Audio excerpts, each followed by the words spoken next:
Mes chers amis, bonjour. Vous savez, les entretiens que l'on a ensemble comme ça, je commence toujours avec le sourire, mais je vous le dis en toute franchise, je ne suis pas capable d'avoir le sourire aujourd'hui parce que, comme vous, je suis encore extrêmement fâché du budget bâchant qui a été déposé par le gouvernement de Jean Charest. Souvenez-vous, il y a environ un an et demi, Jean Charest faisait campagne électorale en disant « Moi, je veux avoir les deux mains sur le volant ». Actuellement, Jean Charest n'a plus les deux mains sur le volant et les deux mains dans les poches des contribuables, dans les poches de la classe moyenne, dans les poches des familles. C'est là où Jean Charest a décidé d'aller chercher l'argent dans la poche des humbles travailleurs et de toutes les gens, de toutes les familles, de tous les contribuables. C'est ça l'attitude de Jean Charest.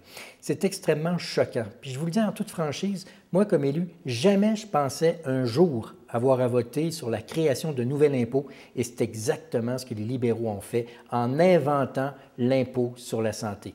Et ça, bien, ça fait partie un peu du truc du chapeau, là, du tiercé, là, de la triple couronne que les libéraux nous ont imposée avec ce dernier budget. Augmentation de la TVQ 2 fois plus tôt qu'une, augmentation de la taxe sur l'essence à tous les ans et l'invention de l'impôt sur la santé. Et ça, on l'avait vraiment, mais vraiment là, pas vu venir. L'impôt sur la santé, c'est quoi?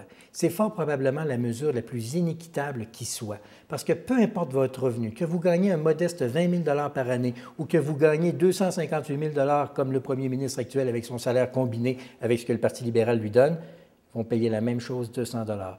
Du plus humble au plus riche, on doit payer 200 $. J'ai jamais vu une mesure aussi inéquitable que ça et qui, en plus, va siphonner de l'argent directement dans les poches des contribuables. Comme si on n'en payait pas assez. Comme si on n'en payait pas assez. On fait partie des plus taxés et des plus imposants d'Amérique du Nord. Les libéraux, en 2003, se sont fait élire en disant « on va baisser les taxes, on va baisser les impôts, tout ça ». Et voilà qu'aujourd'hui, ils inventent un nouvel impôt, l'impôt sur la santé. C'est absolument inqualifiable et c'est choquant et c'est révoltant. Je vous comprends d'être fâché parce que moi aussi, je suis très fâché de la situation. Vous pouvez être sûr qu'on va le dire à l'Assemblée nationale. Et on a déjà commencé justement nos attaques par rapport à ça parce que ça n'a vraiment aucun bon sens. Ce qui est encore plus choquant, c'est de voir que les libéraux disent « c'est un budget qui est courageux parce qu'on a pris des décisions difficiles ». C'est exactement le contraire. C'est surtout pas courageux et c'est la solution la plus facile qu'ils ont prise.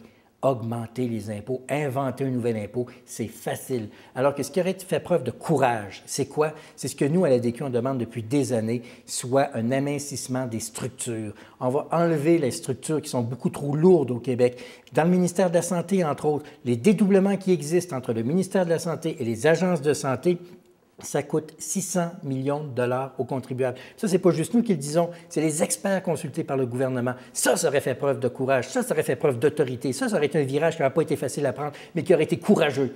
Mais non, les libéraux ont préféré la facilité en inventant un nouvel impôt. Il y a juste le Parti libéral qui pouvait nous décevoir à ce point-là, et c'est exactement ce qu'ils ont fait.